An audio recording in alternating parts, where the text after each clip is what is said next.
Olá a todos e muito bom dia, boa tarde e boa noite para todos vocês que me escutam dos mais diferentes cantos da América do Sul e do mundo. E sim, isso não é uma alucinação.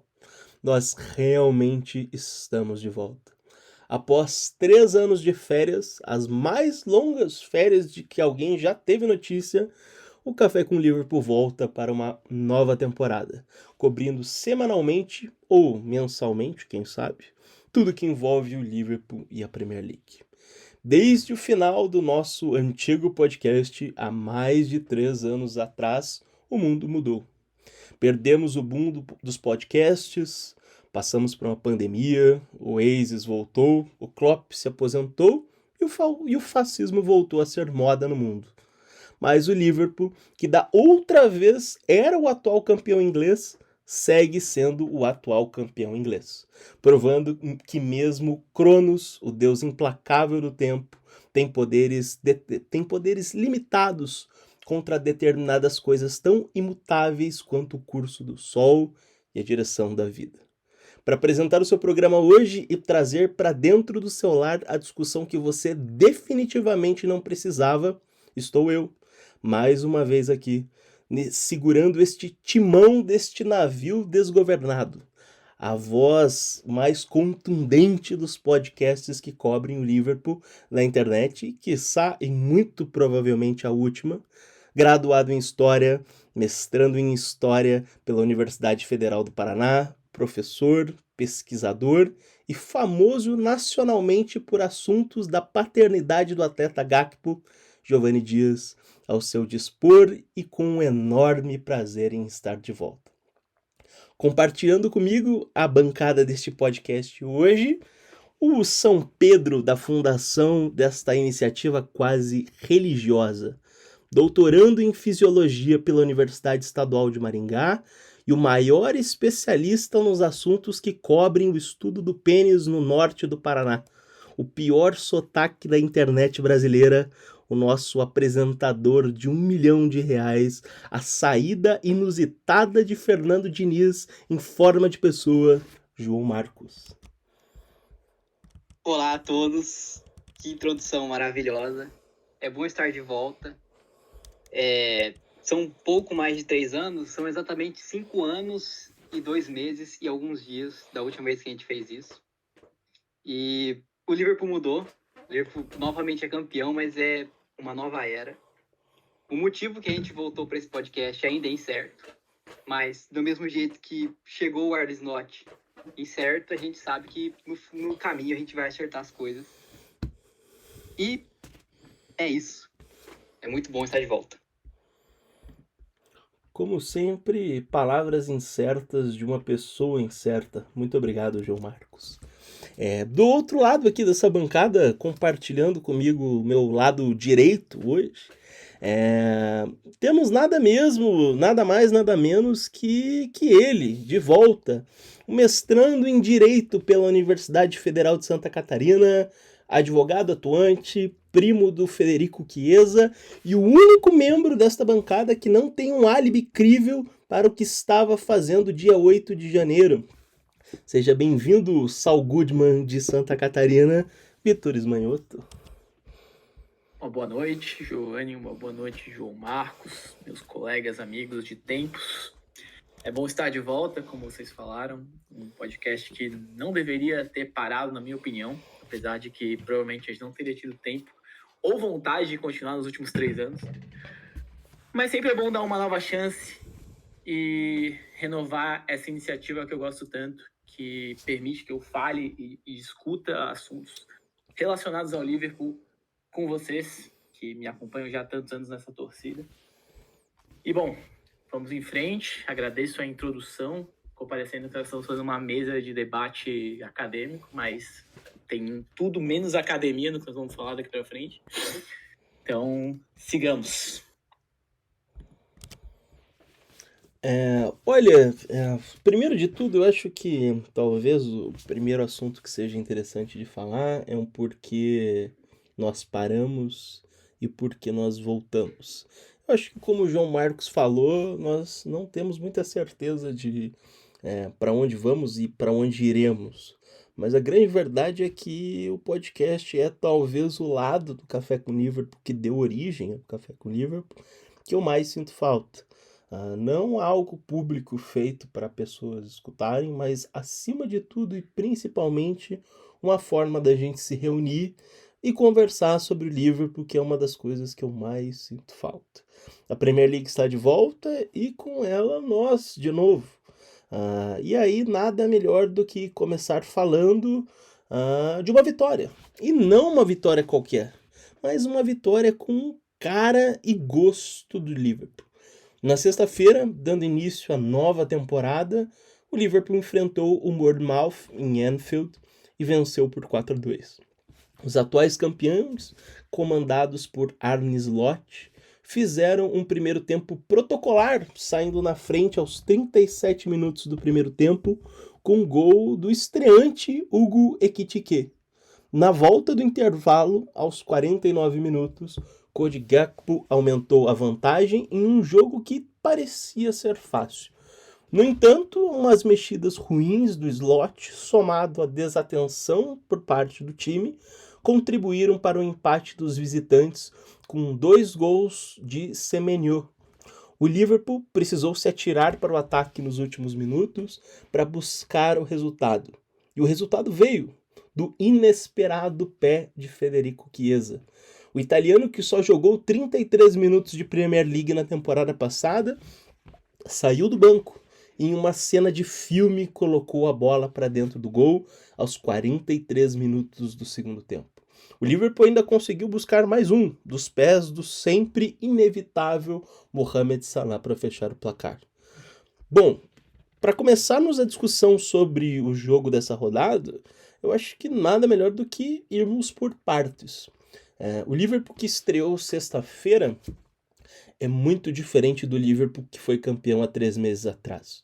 Muitas chegadas, muitas saídas e, obviamente, uma mudança nas táticas do Slot contribuíram para o jogo que vimos na sexta-feira.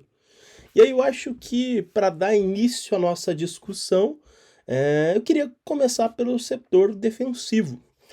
O Liverpool teve uma mudança significativa na defesa, principalmente nas laterais. A saída de Trent Alexander-Arnold, que terá seu nome censurado pela polícia desse programa daqui para frente, e o envelhecimento do Robertson fizeram o Liverpool se mexer no mercado e trazer para os seus lugares Jeremy Frimpong e Milos Kerkez, que chegam para serem titulares imediatos. Essa semana, o clube também anunciou a contratação do jovem zagueiro italiano Giovanni Leone, que chega para fazer sombra para o Van Dijk e para o Konaté. Dito tudo isso, gostaria de direcionar essa primeira pergunta do programa ao João Marcos.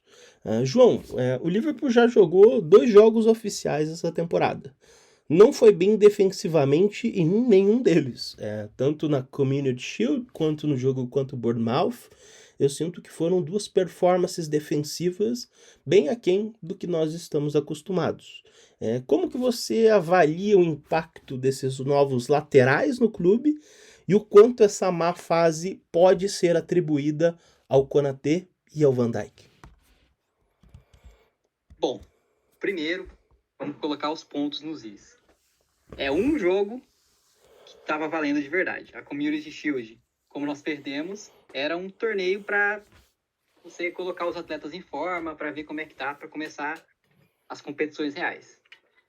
Mas sobre os laterais, eu acho que foi uma mudança, não só pensando nas saídas que o Liverpool teve, a transferência do Rato e o Alzheimer do Robertson, mas sim é uma adaptação para o novo patamar que o Liverpool chega para essa temporada. O Liverpool não é mais um time que engana você com contra-ataques, com bolas longas, que vai se defender. O Liverpool é um time que vai propor o jogo na maior parte do tempo. E todos os adversários na Premier League vão entrar sabendo disso. Então, a nossa necessidade de lateral agora mudou de uns tempos atrás. O Liverpool agora é aquele time que impõe medo no adversário mais do que já era anteriormente. Então, a chegada desses 2 laterais no nosso setor defensivo, eu creio, e eu acho que deve ser a ideia do Arne Slot também, é justamente ajudar contra esses times que vão manter a retranca, vão buscar jogar mais fechado com a gente.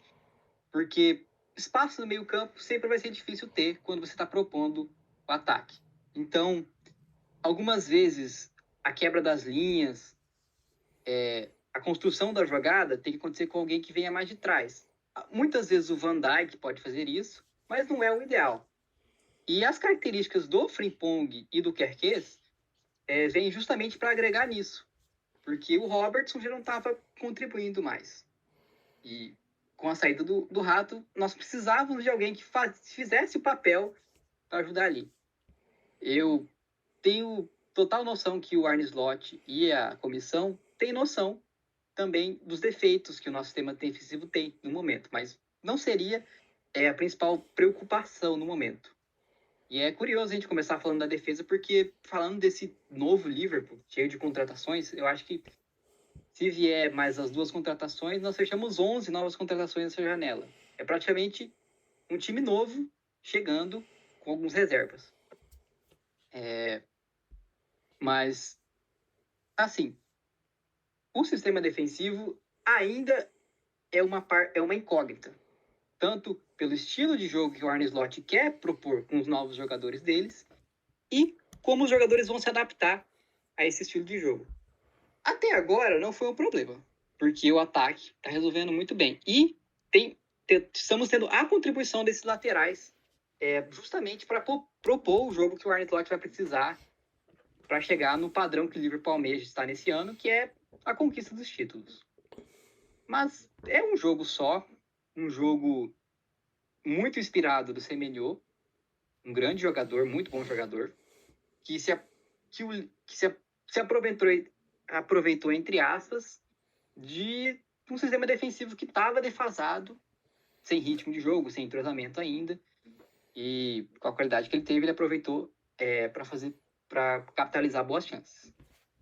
No entanto, eu creio que a gente precisa de mais jogos para definir que tem algum problema ali. Aliás, o grande problema foram as substituições nas laterais no nosso setor defensivo. Uma, porque o Conor Bradley, que já estava mais acostumado com o sistema do Arne Slot, não estava disponível para o jogo. Então, nós precisamos colocar o Saddam Hussein, que é o Diogo Gomes, que se recusa a sair do time. E o Robertson, que, com todo respeito, não tem condições mais. Mas isso vai se ajeitando ao longo da temporada. O Bradley vai voltar, o Kerkez vai se adaptar também. O Frimpong, creio que ele vai ter os mesmos problemas que o Trent tinha, mas com o tempo, o esforço que ele faz para voltar para marcar e tudo mais, eu creio que vai compensar. E o sistema defensivo do Liverpool sempre é sólido. Enquanto tiver o Van Dijk ali, o resto vai se ajeitar. O Van Dijk e o Alisson.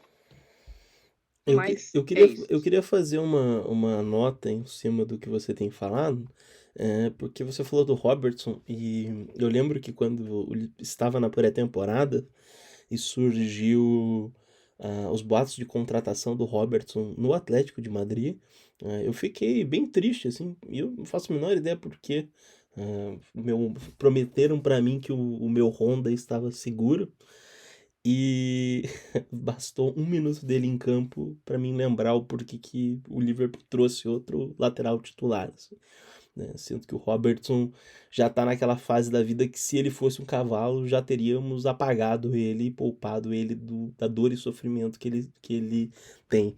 Porque é nitidamente triste ver, porque ele sabe que ele já não é mais aquele Robertson, ao mesmo tempo que eu sinto que, pô, o carinho que ele tem pelo Liverpool e realmente a conexão que ele tem com a cidade, para ele sair do clube seria muito doloroso. Então tem isso para se considerar no Robertson também.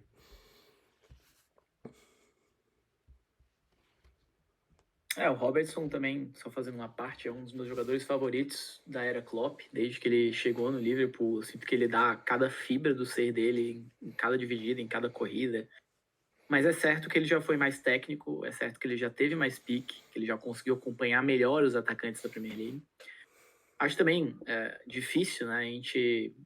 É que vem de vários jogos isso, né? Mas especificamente desse jogo contra o Bournemouth, né? Essa questão de que ele ficou meio que sozinho contra o Semenyo ali, que para mim é um dos atacantes mais fortes e rápidos que tem na liga, né? Ele é realmente é uma ameaça para qualquer lateral esquerdo. O Robertson, Kerkez, Tsimikas ou, enfim, qualquer outro lateral esquerdo da liga teria problemas ali contra o Semenyo. E aí, tanto a falta de entrosamento, talvez, desse sistema defensivo, né, com os novos jogadores, enfim, tanto isso quanto a ausência do Gravenberch nesse jogo, acho que tem várias circunstâncias aí. Levando em consideração que nós temos 3 opções de lateral esquerdo, o Tsimikas, o Robertson e o Kerkez hoje, entre esses 3, eu acho que sair do clube, se tivesse que sair um, e eu acho que é o que vai sair, é o Tsimikas. Eu deixaria o Robertson até o final do contrato, até pelo status dele de ídolo, e acho que como um reserva ele funciona bem, apesar das deficiências que a gente já tem notado. A gente sabe que o Kerkez vai jogar a maioria dos jogos, mas precisando, o Robertson cumpriria bem até o papel de líder ali dentro de campo, sabe? Então, eu tenho certa dificuldade até de falar mal dele, do tanto que eu gosto. Pra mim é muito cult hero, assim, da torcida. E merece ficar aí até o final do contrato, pelo menos. E também tem que considerar o fato de que lateral esquerdo não é uma posição onde cada time tem 2 ou 3 bons jogadores, né? Se tiver que listar os grandes laterais esquerdos da Europa, dá para contar, sei lá, nos dedos de uma mão, talvez de 2. O Liverpool trouxe o Milos Kerkez nessa temporada, e vai ser uma aposta porque é um jogador bastante agressivo, indo pro ataque, que tem determinadas falhas defensivas, mas a grande verdade é que fazer uma análise dele agora ou mais pra frente é ser engenheiro de obra pronta. Na pré-temporada, se você perguntasse para 100 torcedores do Liverpool qual lateral eles queriam que fossem contratado, 98% deles responderia o Milos Kerkez. Então ele vem para ser o dono da posição e também eu tô com o Vitor nessa. Eu acho que se tiver que sair alguém, provavelmente vai sair o Tsimikas, tem um valor de mercado ainda. E também eu acho que o Robertson ali na lateral cobre bem. O Kerkez vem para ser o titular, sem dúvida. O Robertson fornece um bom nível. Obviamente não vai ser incrível, não vai ser a forma que o Robertson era, mas de novo, nenhum time da Europa talvez tenha 2 grandes laterais esquerdos no time. Isso aí é muito raro. Você, obviamente vai ter uma queda de qualidade, mas faz parte do jogo. Quer complementar alguma coisa, João? Eu só queria deixar claro que de tudo isso, Robertson, eu te amo. Obrigado por tudo e me senti muito mal em falar mal dele, então vou procurar evitar. Espero que ele não tenha que entrar tanto nos jogos. Quer que esse continue saudável, por favor. Agora, saindo um pouco dessa parte defensiva, outro ponto interessante sobre a discussão desse último jogo foi justamente o meio-campo, né? O Gravenberch estava suspenso, ficou de fora da partida, e a falta dele foi muito sentida pelo Liverpool. O time demorou muito para se adaptar, principalmente às transições rápidas do Bournemouth. E além da falta do Gravenberch, eu acho que isso tem um pouco a ver com a mudança tática do Liverpool por conta da contratação do Florian Wirtz. O alemão que chegou ao clube com a alcunha de ser a maior contratação da história do futebol inglês veio para ser titular e o clube precisa se adaptar a isso. Nesse sentido, eu queria saber o seguinte do Vitor. Qual que você acha que deve ser a formação do meio-campo nessa temporada? E o que você acha que muda no Liverpool como um todo com essa chegada do Wirtz?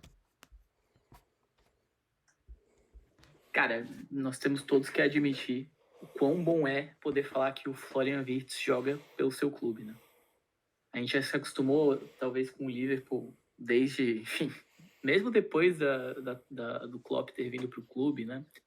O Liverpool que faz a chamada contratação inteligente, né? Que pega aquele cara que não é tão falado, mas que está indo bem, num clube pequeno e transforma ele num astro, né? Era mais ou menos o modelo de contratação que se seguia. E o Klopp apoiava super, né, esse modelo de contratação porque ele não acreditava, entre aspas, em pagar grandes quantias de dinheiro em jogadores e inflacionar o mercado, como, sejamos sinceros, os clubes vêm fazendo já nos últimos bons anos aí de futebol europeu. Então, poder ver o clube fazendo a janela que fez agora, né? Eu acho que isso é muito, muito destacado quando que qualquer torcedor do Liverpool viu o clube atuar assim no mercado, como o clube gigante que é, né? Que merece ser, pagando os valores que os jogadores hoje valem, como o Wirtz por 140 milhões de euros, sei lá quanto foi gasto nele, mas mais ou menos nessa figura, trazer por esse valor, depois trazer o Ekitike por mais 75 milhões, pensar em trazer o Isaac por mais 140, 150 milhões, não sei quanto ele vai custar. Então é bastante impressionante isso, e isso muda o patamar do Liverpool não só na forma como joga, lógico, mas no sentido de atuação como clube no mercado e perante os outros clubes europeus. O Wirtz muda muita coisa, cara, porque faz tempo que o Liverpool, no meio-campo, né, não querendo tratar de Salah, Suárez, enfim, atacantes como Firmino, Mané, mas que no meio-campo o Liverpool não tem um cara que é o craque, assim, né, o craque do time. Acho que dessa posição, talvez o último que se lembre é o Felipe Coutinho, né, que também teve um momento de grande explosão, mas o Felipe Coutinho nunca foi considerado, acho que hoje, o que o Wirtz é, né? Que é o jogador mais promissor da geração dele na Alemanha. Talvez ali competindo com o Musiala, essa posição. E um cara desse sair do Bayer Leverkusen para o Liverpool, não para o Real Madrid, não para o Manchester City, não para o Barcelona, não para o PSG, não. Veio para o Liverpool por um valor relevante. Um cara que vê as jogadas que outros jogadores não veem, né? Poucos têm essa visão. Me lembro na Premier League, por exemplo, do Kevin De Bruyne dar passes que a gente ficava muito impressionado, né? Uma coisa muito diferente. E o Wirtz faz justamente isso, né? Ele consegue achar esses passes, ele tem essa visão de jogo, ele vê momentos do jogo que outros jogadores não veem. Já vi gente tratando disso como se o cara visse o jogo em câmera lenta, enquanto tá todo mundo vendo a velocidade normal, super, né, acelerada. Esse tipo de jogador consegue ver em câmera lenta as movimentações, dar os passes nos espaços, encontrar jogadores em posições favoráveis, quebrar a linha da zaga, né, que a gente tem tanta dificuldade, né? Quantas vezes a gente não viu o Liverpool parar em defesas de um lado para o outro com a bola na frente da área e não conseguir achar uma entrada para chutar, um passe para deixar o jogador na cara do gol. E eu acho que o Wirtz tem esse potencial de ser esse jogador que vai atuar flutuando ali na frente da área e encontrando os atacantes em posições mais favoráveis. No primeiro jogo dele, não vou contar o Crystal Palace, né, mas no primeiro jogo da Premier League no Bournemouth, eu senti que ele ainda não estava na velocidade e na intensidade da Premier League, que é completamente, né, compreensível. Já visto que jogou a vida inteira na Bundesliga, que joga assim outra velocidade. A Premier League é a liga mais intensa, mais rápida do mundo, e ele vai se acostumar com isso, com o tempo, lógico, mas há que se dar tempo para que isso aconteça. E quando acontecer, eu acho que nós vamos ver a real qualidade do que ele pode entregar para o Liverpool, que ele já entregou na Bundesliga e o que ele pode entregar num grande palco, né? Ele só tem 22 anos, é absurdo, muito novo, com um potencial gigantesco, o teto dele ainda está muito longe, e ele vai ter esse teto dentro do Liverpool, contrato até 2030. Muito, muito grande. E quanto à formação ideal do meio-campo, né, tratando especificamente disso, eu acho que não pode fugir muito da questão do Gravenberch como cabeça de área, né, como volante defensor ali. Ele é um cara que floresceu muito com o slot e tem muito a entregar ainda para o Liverpool. Outro jogador que é muito novo, 23 anos, e é essencial. A gente vê que quando ele falta, o Liverpool já não joga da mesma forma, né? Quando ele joga bem, o time inteiro vai bem. Quando ele não tá, a gente sente muito a falta dele, principalmente na recomposição e na saída de bola, né? Ele faz isso muito bem. Então ele tem que estar na minha formação ideal. Eu não consigo tirar o McAllister do jogo, impossível para mim. Para mim ele tem que ser o segundo volante ali, aquela posição um pouco mais avançada do Gravenberch, mas que ajuda também na recomposição do meio de campo. E aí mais à frente, o Florian Wirtz também jogando nessa posição, flutuando na frente da área, como eu falei, encontrando os passes. É triste, porque o Szoboszlai também é muito difícil tirar ele, né? O Szoboszlai é um nosso motorzinho, corre de um lado para o outro, pressiona muito bem. O Slot já falou várias vezes que ele é uma máquina de pressionar. E ele tem essa função tão importante. É muito difícil tirar ele do jogo, mas é o que a gente estava conversando até antes de começar a gravar. É aquela dor de cabeça boa, entre aspas, né? O Szoboszlai pode entrar em jogos que a gente precisa de mais pressão, que a gente precisa de um cara incomodando, que a gente precisa de um cara fazendo essa função.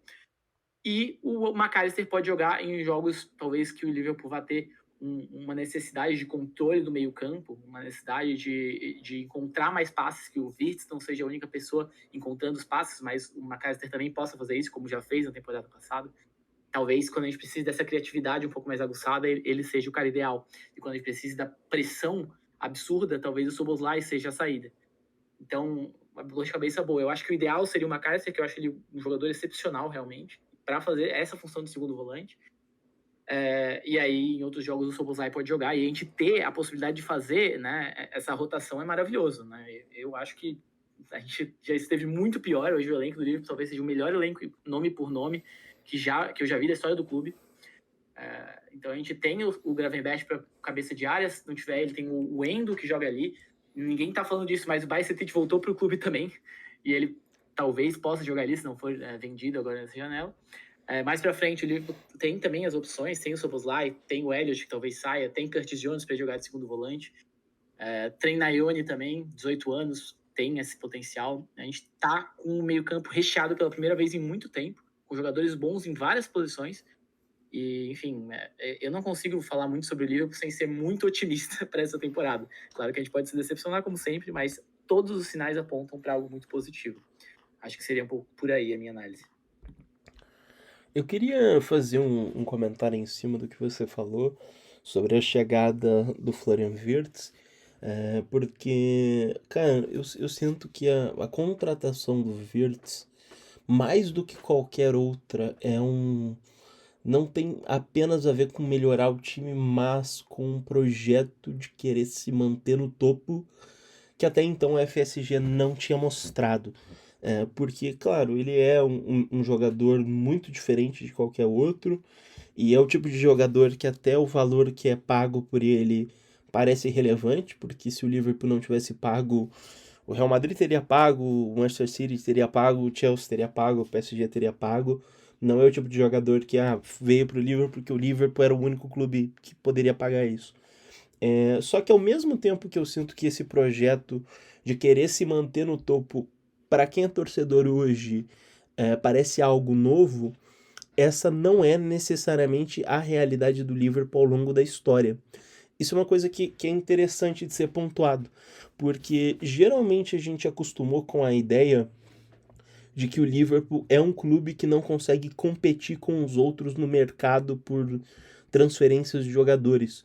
Só que durante o período mais vencedor da história do clube, que é aquela transição entre os anos 70 e os anos 80, quase até o final dos anos 90, o Liverpool quebrou várias vezes o seu próprio recorde de contratação, justamente quando estava em cima. Então, é trazido no começo de 61 o Ian St. John, depois o Emily Hughes, você vai ter o Ray Kennedy, o Dalglish chegando, quebrando o recorde, né, de contratação do futebol britânico, depois o Mark Lawson praticamente dobrando isso, Beardsley, o próprio Ian Rush, que veio por 2 milhões e 800 nos anos 80, o que era dinheiro pra cacete.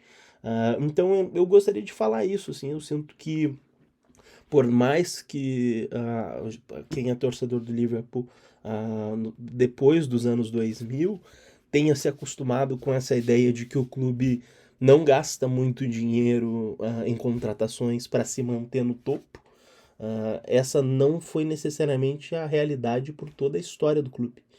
Quando o Liverpool esteve no topo e se manteve no topo, contratações desse tipo fazem o Liverpool ser o clube mais vencedor da Inglaterra, e não por acaso, assim. Eu sinto que a chegada do Wirtz talvez o grande sinal disso, assim. Porque até mesmo a chegada do Isaac, que poderia quebrar o recorde, e provavelmente se chegar, quebrará o recorde de valor de contratação, não é uma contratação tão simbólica quanto a do Wirtz, porque o Isaac está vindo depois da venda de 2 jogadores da posição, enquanto o Wirtz veio, e se ele não tivesse sido contratado, não teria um único torcedor do Liverpool que reclamaria disso. Não era o tipo de jogador que se especulava, não era o tipo de jogador que faz muito a cara do Liverpool, porque o Liverpool nas últimas décadas sempre gostou de meio campos mais brigadores e tal. Ele é um jogador totalmente diferente, então ele vem justamente numa contratação que veio do nada, e é um sinal de ambição muito claro da FSG, que até então não tinha mostrado essas cartas na mão. E aí, seguindo com a nossa com a nossa discussão aqui, já que eu falei do Isaac, gostaria de falar um pouquinho sobre o ataque, né? Já falei de defesa, já falei do meio campo e queria falar do ataque. O Liverpool nessa pré-temporada se desfez do Darwin Núñez e do Luís Dias, que eram jogadores que eram, de certa maneira, questionados, mas ao mesmo tempo eram jogadores que eram titulares por grande parte da sua passagem, principalmente o Luís Dias. Para o seu lugar, trouxe até agora o Ekitike. O Rio pareceu muito bom durante a pré-temporada, mas eu não sei se ele vai, e não sei o quanto ele vai jogar. Muito provavelmente ele vai ter limitações devido à sua idade. Poucos técnicos têm, ainda mais técnicos que estão brigando por títulos constantemente, confiariam o seu potencial num garoto de 16 para 17 anos. E por fim, somado a tudo isso, você tem o Federico Chiesa, que apesar de ter sido o herói do jogo passado, não é a garota dos olhos do Arne Slot. Então, considerando todos esses fatores, considerando esse novo ataque do Liverpool, as saídas do Darwin Núñez e do Luís Dias, eu queria saber do João sobre alguns aspectos. Primeiro, eu queria saber o quão natural já parece o Ekitike nesse ataque do Liverpool, porque, de novo, a gente tem uma amostragem muito curta, uma amostragem ali do jogo do Palace na Community Shield e também o jogo do Bournemouth nessa primeira rodada. Mas eu acho que já dá para ter uma ideia do quão natural ele parece no ataque do Liverpool. E segundo, eu queria saber sobre o Chiesa. Você acha que o Chiesa pode ser uma opção viável vindo do banco da última temporada? Ou esse último jogo nos vendeu sonhos que a realidade não pode comprar? Bom, primeiro eu queria deixar claro, minha primeira impressão com o Ekitike é que eu tô apaixonado. Ele, vou ser bem sincero, de todos os centroavantes que foram especulados no Liverpool nessa janela, ele é o que eu menos me interessei de ir atrás, de buscar conhecer sobre, ver jogos, melhores momentos. Mas vendo ele em campo, eu sinto que ele é a combinação perfeita porque o Arne Slot quer para um atacante, não só um centroavante, alguém que vai compor as posições que ele imagina do ataque do jeito que ele quer impor. A minha primeira impressão, principalmente nesse primeiro jogo contra o Bournemouth, foi que ele tem as características que o Liverpool queria que o Darwin Núñez exercesse em campo, mas ele parece que faz as coisas com mais naturalidade. Eu sinto que o Ekitike, ele domina a bola pensando no que ele já vai fazer. Ele não corre só por correr, ele não domina, ele só não tenta dominar a bola, ele tenta chegar e já dar continuidade na jogada. Ele é um jogador fantástico, assim, a primeira impressão que tive dele não podia ser melhor. Por isso que esse é um fator que me deixa tão animado com a chegada do Isaac também, porque o Ekitike mostrou que ele tem uma certa habilidade para não ser só aquele cara que vai estar dentro da área, que não vai conseguir render fora. Ele é um cara calmo, tem noção de espaço, a explosão dele é ótima, a velocidade dele. Então, naquele jogo de pressão que o Liverpool faz, ele se encaixa muito bem também. Então, assim, tô encantado. O guri chegou com pouca mídia, mas com certeza muito futebol. Pretendo falar mais depois dele, quando a gente for falar do Isaac, que é o assunto que eu acho que todo torcedor do Liverpool não consegue parar de pensar. Eu, todo dia que eu acordo, 6 da manhã, eu pego o celular e vejo se saiu alguma notícia nova. Porque eu também concordo com o que você disse anteriormente, que a contratação é o Wirtz. Por mais que o Isaac vai ser vai ser uma contratação maior, o Wirtz é o novo nome desse Liverpool e do jeito que ele quer se mostrar pro restante do mundo. Sobre o Chiesa, vou ser bem sincero também. Não tinha nenhum apreço pelo Chiesa, fora a música dele. Mas eu acho que uma boa música não seria o suficiente para manter ele no time. Mas esse gol no último jogo parece que mudou tudo. Porque o Liverpool vem com uma emoção enorme de chegar campeão da última Premier League, com várias contratações, saída de jogadores que já não estavam rendendo tão bem e chegada de jogadores muito promissores. Então, a expectativa era vencer, e não somente vencer, o Liverpool está montando o elenco para disputar tanto Premier League como Champions League em alto nível. Se a gente for pensar hoje em dia, voltando no assunto do meio campo, o Liverpool tem 12 titulares. quem vai sair do meio campo, ou o Szoboszlai uma vez, ou o Wirtz, ou o McAllister, vai ser depender de situação a situação. Agora, o Chiesa, esse gol mostrou que ele pode ser sim subir naquele status que antigamente era a vaga do Origi, que era aquele cara que quando o jogo tá estranho, que parece que nada dá certo, que a lógica não deu certo, que o plano de jogo que foi tão bem pensado, que os nossos jogadores são melhores, não tá sendo o suficiente para vencer.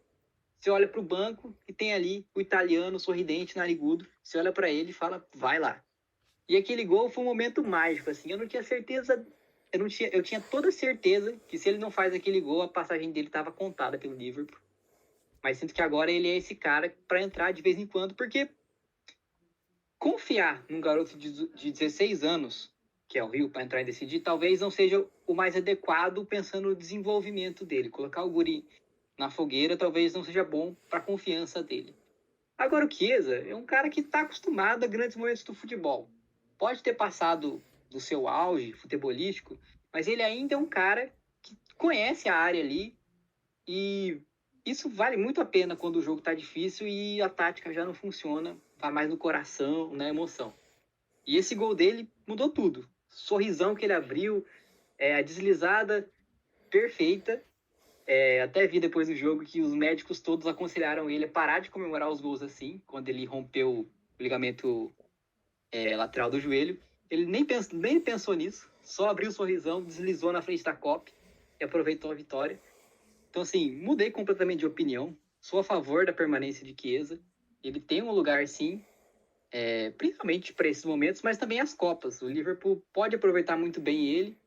E um jogador com o nome que ele tem, fez uma Eurocopa tão boa com a Itália, pode acabar não ficando por muito tempo no Liverpool, mas ainda vai ter um valor de mercado bom.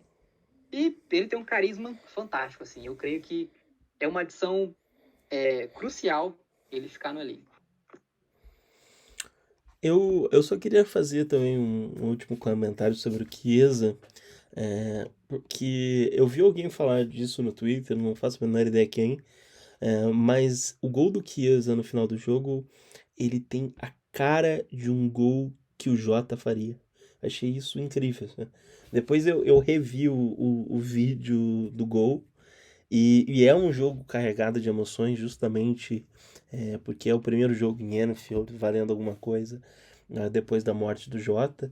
E esse gol é o tipo de gol que você consegue ver o Jota ali fazendo, cara. Eu sinto que é um gol muito emblemático, não só para a torcida, como para o Chiesa em si.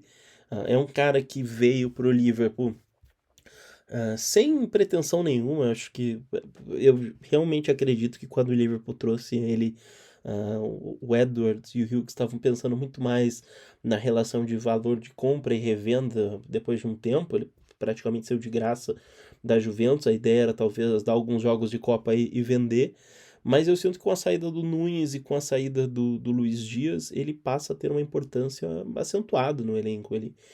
O que, assim, é um problema, porque o Slot não é um grande fã dele. Isso ficou muito claro na temporada passada. Haviam jogos onde o time precisava desesperadamente de alguém. Em momento nenhum o Slot deu a opção do Chiesa jogar. Agora eu sinto que é um momento onde ele precisa jogar, até porque ele talvez o primeiro reserva do ataque. Acredito que o Liverpool ainda vai trazer, espero que seja o Isaac nos próximos dias, mas eu sinto que mesmo que se não for o Isaac, talvez o clube vá atrás de algum outro atacante. Mas de qualquer forma, o Chiesa passa a ter uma importância grande e é um gol muito emblemático para ele, para a torcida. É o gol com cara e gosto do Liverpool. É o tipo de jogo que quem torce pro Liverpool há bastante tempo já viu esse filme acontecer várias e várias vezes, assim. É impressionante como o Liverpool é um canto muito distinto do resto do futebol, porque mesmo quando estava dando tudo errado, mesmo quando os caras encontraram um empate, mesmo quando as substituições não estavam funcionando, eu não acho que deva ter tido um único torcedor que desligou a televisão e foi embora porque achou que não, hoje nada vai dar certo. É um time que te segura e te faz acreditar até o final. E o gol do Chiesa, que é um cara que até então estava escanteado, é um roteiro bonito demais para ser passado batido. Você quer falar alguma Pouco coisa se do seu fala. primo, Vitor?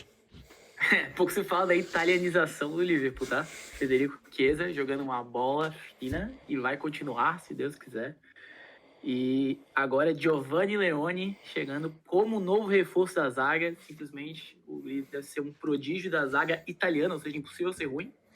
Então, um pouco se fala aí da italianização do Liverpool, que tão poucos jogadores italianos tiveram sucesso no clube, se é que algum teve. Então, para quem veio de Aquilani, Borini e Balotelli, toma aí um Chiesa e Giovanni Leone aí, italianização do Liverpool. Beleza, e agora então, já que falamos do ataque, da defesa e do meio campo, falaremos o que não é nosso, mas esperamos todos que seja. Para finalizar esse primeiro programa, não tem como falar de outro assunto senão ele, Alexander Isak. O sensacional atacante do Newcastle nessas últimas semanas parece ter tido sua cabeça definida em jogar só pelo Liverpool. Antes mesmo de ter uma oferta recusada, o Isak já havia se recusado a viajar para a pré-temporada com os Georges e depois da oferta, o Isak iniciou uma greve, se recusando a jogar de novo pelo clube. Considerando essas informações e tudo mais que rodeiam essa novela com o jogador, eu queria saber do Vitor o seguinte. Primeiro ponto, ao iniciar uma greve, o Isak já se mostra o melhor nome para a esquerda após o Lula em 2026? E o quanto você acha que vale a pena o Liverpool seguir nessa novela que já se arrasta por algumas várias semanas na tentativa de contratar esse jogador? Cara, é simples, assim, você quer o melhor atacante do mercado hoje, tem que seguir. Porque é um fenômeno que não é simples de ocorrer, que o melhor atacante do mercado, em determinado momento, queira jogar pelo seu clube e queira tanto que seja disposto a entrar numa guerra com o clube atual para poder jogar no seu clube. Então, para mim, né, eu acho que para a grande maioria dos torcedores, o Liverpool tem que continuar na posição de, tô esperando o Newcastle só me dar o sinal que eu vou fazer uma nova proposta para trazer esse cara, ele quer jogar aqui, tá disposto a sair, o Newcastle não tem muito o que fazer, porque ele nem tá com o elenco, né, se recusa a jogar novamente pelo Newcastle, pelo que os rumores dizem, ele tinha um acordo verbal com o Newcastle de que só jogaria essa última temporada pelo clube, depois ele seria liberado para outro. Entendo que no contrato ele não esteja escrito isso e que ele tenha que cumprir o contrato dele. Até aí, nós somos racionais, dá para concordar. Mas existem circunstâncias extra-contrato aí, né, que a gente precisa considerar. Não dá para manter no clube um jogador que não tem mais vontade de jogar por aquele clube, que não aceita mais aquela situação. Então, é bom para todo mundo que o Newcastle receba a grana, que não é pouca, né, pelo Isak, e libere ele para jogar onde ele deseja estar, né? Vejo dessa forma e não vejo como o Liverpool poderia cogitar não ir atrás, né? Como eu falei, é o melhor atacante que o mercado, né, tem no momento. E para quem viveu anos de Darwin Núñez, o Liverpool merece ter um atacante frio, bom de bola, se posicione bem, esteja nos momentos certos para fazer os gols que o Liverpool precisa e entregue, né, esses gols. Uma coisa que talvez todo mundo tenha pensado quando viu o Ekitike saindo cara a cara com o goleiro no jogo de sexta-feira cara, o Darwin Núñez ia conseguir complicar essa jogada. Não sei se ele ia perder o gol, mas o fato de que a gente cogita que seja possível que ele se complicaria e perderia esse gol já diz muito sobre o que o torcedor do Liverpool está acostumado a aguentar em relação a centroavantes desde a saída do Roberto Firmino do clube. Então, realmente, não parece para mim relevante que o Ekitike tenha sido comprado. Ele pode jogar pela ponta esquerda, né? Ele tem essa capacidade, tanto ele quanto o Isak, mas mais ele, acredito, de jogar aberto pela esquerda. Quando o Gakpo não puder, ele pode jogar por ali, enfim. Como eu falei, é a dor de cabeça boa que todo clube quer ter. Grandes jogadores que podem atuar nas mesmas posições e podem rotacionar. O Liverpool tem Champions League, Premier League, Copa da Liga, FA Cup pela frente. E a gente sabe que a temporada é longa. Precisa ter jogadores para rotacionar se quiser ter chance de ir longe, pelo menos nas duas grandes competições, né, na Champions e na Premier, que tem toda a capacidade de fazer, né? Como eu falei, talvez esse seja o melhor elenco nome por nome do Liverpool que eu já vi. O Arne Slot já se mostrou um técnico capaz na temporada passada, ao ganhar a Premier League na sua primeira temporada, depois de uma janela em que comprou somente o Federico Chiesa, que mal jogou. Tem no elenco ainda o Salah, que apesar de mais velho, ainda é o Salah. O Salah na temporada passada fez o que fez, pode muito bem repetir essa atuação nessa. Ainda mais agora que ele não tem que ser a única pessoa para chamar a atenção e ser responsável pelos gols, né? Agora a gente tem outros jogadores que podem fazer isso. Então, minha opinião acerca do caso Isaac Liverpool tem que continuar ali e ao primeiro sinal de que pode fazer a proposta que o Newcastle vai aceitar, ou pelo menos discutir, chegar a um número, tem que ir atrás. O Isaac não é um jogador desses que a gente pode desperdiçar, ou não, peraí, que a gente compra outro na próxima janela. No momento, não tem outro jogador do nível do Isaac no mercado, principalmente para a posição dele. O Liverpool tem a possibilidade de comprar, tem o dinheiro, pelo que já demonstrou, já fazendo uma proposta que foi recusada. Tem que ir atrás, tem que gastar o dinheiro e tem que trazer esse cara. O Liverpool tem a pretensão de se tornar ainda maior, acabou de anunciar um contrato enorme com a Adidas, e de gastar muita grana no mercado, e se pode e quer gastar mais, tem que ir atrás, né? Eu sou torcedor, eu falo com a emoção, não tá saindo do meu bolso, como falo muito no Twitter. Então, para mim, tem que gastar, tem que ir atrás, tem que trazer, porque o ataque com o Isaac liderando, né, lá no centro do ataque, com certeza vai nos trazer muitas felicidades aqui para frente. E eu queria fazer um comentário sobre essa tentativa de contratação do Isaac. Eu tenho visto bastante nos últimos dias aí no Twitter a discussão sobre o que o Isaac está fazendo com o Newcastle é errado, e por isso os torcedores não deveriam ficar tão animados, porque hoje é o Newcastle, amanhã poderia ser o Liverpool. Eu só queria comentar que a primeira coisa é o torcedor de Liverpool, o torcedor de futebol, no grande geral, precisa entender que ele é hipócrita, cara. Isso aí é uma coisa que você precisa ter na sua cabeça. Porque quando é o Isaac fazendo isso com o Newcastle, é legal. Quando é o Trent Alexander-Arnold fazendo isso com o Liverpool, ou o Coutinho fazendo isso com o Liverpool, é errado. E assim é a vida. Tu tem que se indignar com o que você quer indignar. Não existem parâmetros morais. O parâmetro moral é o que te faz ser feliz e o que te faz ser triste, meu amigo. O torcedor do Newcastle tá puto com o Isaac hoje, mas ele tá feliz com o Vissa fazendo isso com o Brentford. Então é parte do ciclo da vida. Tu fica puto com algumas coisas e feliz com outras e a vida segue. Não existe uma régua moral nisso. Eu acho que o Isaac... Cara, o Isaac é o tipo de jogador que ele é tão bom, que quando ele é especulado no Liverpool, você não precisa nem ver os highlights do cara. Tu lembra de cabeça dele cagando no teu time. Então eu sinto que ele é o tipo de jogador que não existe nada parecido no mercado hoje.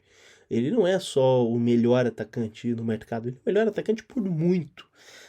Para mim, ano passado ele já foi o segundo melhor atacante da liga, só atrás do Salah.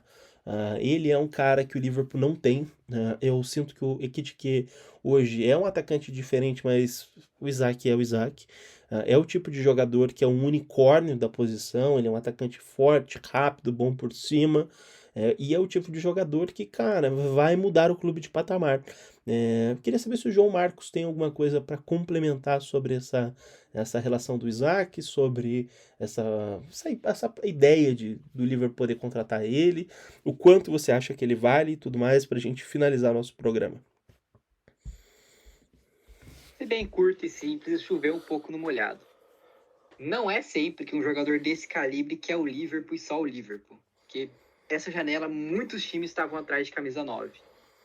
O Manchester United queria, o Arsenal, que já estava flertando com a possibilidade do Isaac desde as janelas passadas, também estava precisando.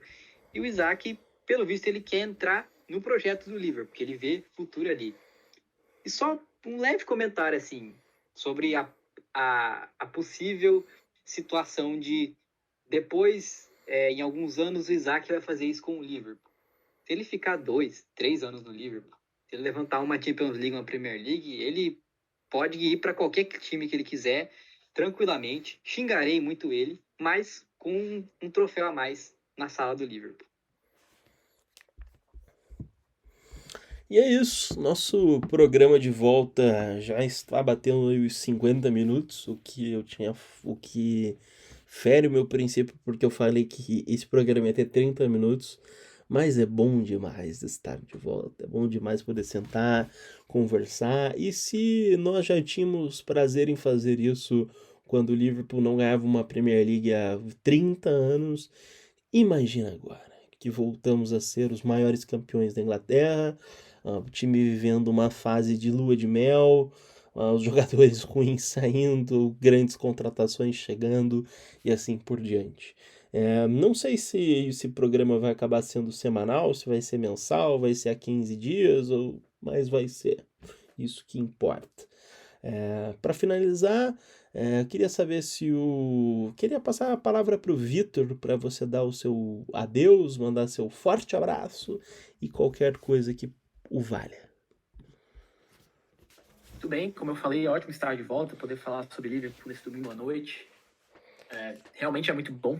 Então, ainda bem que voltamos. Espero que tenhamos muitos outros programas para discutir questões da temporada e o que vier a acontecer, se o Isaac vem, não vem, se vem outra contratação, se vem o Guerreiro, o Crystal Palace, jogos, enfim, que se tornarem memoráveis, como, na verdade, esse do Bournemouth já se tornou memorável. Acho que tudo isso vai ser muito legal. Se quiserem me seguir aí no Twitter, eu tenho o @drinkwithsmile, só me seguir lá e acompanhar, porque comento muito do Liverpool, como todos nós fazemos. E claro, siga lá @café com LFC, porque o trabalho continua em questões de Liverpool, em questões de paternidade. Muito obrigado, Vitor, pela sua participação. É sempre ótimo conversar com você. O que é uma contradição, porque conversar com seu advogado, na maioria das vezes, é uma coisa ruim. No seu caso, nem tanto. João Marcos, sua despedida para todos que nos escutam nesse momento e chegaram guerreiros até o final desse programa. Bom, muito obrigado a todo mundo que escutou. Não sei se temos ouvintes antigos, ouvintes novos, mas serão todos bem-vindos. Sigam o Café com Liverpool. A gente não vive só de reclamar da paternidade dos jogadores. Tem muita informação boa ali e tem muita informação ruim também. Vai de você julgar o que é bom ou não. Antes de terminar, eu queria só dar uma salva aqui para o Michael Edwards, que está fazendo a janela da história do Liverpool. Mas sem esquecer também quem veio antes dele, o George Schmartak, que era o gordão das contratações, que simplesmente pagava suas cláusulas lá e trouxe o Szoboszlai, trouxe alguns jogadores essenciais para o Liverpool. E por fim, só queria dizer que obrigado à banda Coldplay por criar a música Viva la Vida, porque o vídeo dos jogadores lavados em fim de carreira se transferindo para outros times são muito bons. E estou só no aguardo do Jack Grealish no Everton ser incluído na compilação. Obrigado a todos. Deixa eu fazer só um último comentário. Se vocês não viram ainda, tá lá no Twitter do @café com LFC, que é o gol do Chiesa ao som de My Way do Frank Sinatra. Ficou uma obra de arte, vale a pena todo mundo dar uma olhada nisso. Valeu, boa noite a todos. Esse caso de promulgação do Frank Sinatra tem o patrocínio do Instituto Cultural Itália-Brasil, do ítalo-americano Frank Sinatra. Muito obrigado a todos que nos escutam até então. Esse podcast aqui por algum tempo passou por a sua fase Viva la Vida do Coldplay. Infelizmente ou felizmente escapamos de sermos incluídos nesses vídeos. É muito bom falar dessa música num dia que teve um Santos de Neymar tomando um 6-0 do Vasco da Gama dentro de casa. Mais aí talvez uma sugestão para inclusão desse vídeo. Obrigado a todos que nos escutam até aqui. O meu nome é Giovanni, eu não tenho Twitter porque eu não sou um depravado. Se você tem um Twitter, por favor, procure ajuda, procure novos rumos da vida. Mas no grande geral eu sempre a pessoa que na maioria das vezes está por trás do Café com LFC. Então se você já xingou, se você já ficou puto, se você já bloqueou, saiba que sou eu. Meu amigo, sinta-se à vontade de vir me cobrar qualquer dia aqui na minha casa. Por favor, não apareça. Muito obrigado a todos e